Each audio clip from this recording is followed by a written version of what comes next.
The Trump administration says it's convinced Iran continues to support terrorism around the world. Iran is the world's leading state sponsor of terrorism and is responsible for intensifying multiple conflicts and undermining U.S. interest in countries such as Syria, Yemen, Iraq, and Lebanon, and continuing to support attacks against Israel.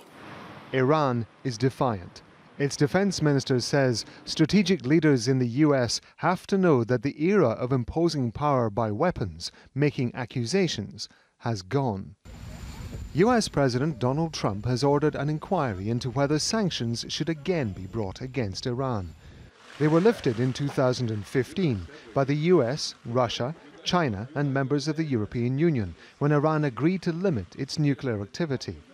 The Trump administration calls that agreement a failure, although it admits Iran has complied with the deal. In international law, you cannot say we don't like the previous administration, we don't like Obama, we don't like his policies, we don't like his politics, so we are going to ignore and violate the agreement that he did, because Obama did not sign this as an individual. He signed it as the President of the United States. If the U.S. applies sanctions again, it could be accused of breaking the agreement itself.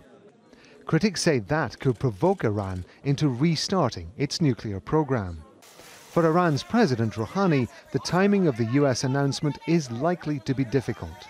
We are having an election here in about 4 weeks, and this is quite problematic for the Rouhani administration because they put a lot of prestige in this agreement. And if the U.S. government goes through with these plans, I think this is going to hurt President Rouhani at the ballot box. The Trump administration says it will meet what it calls Iran's provocative actions with clarity and conviction.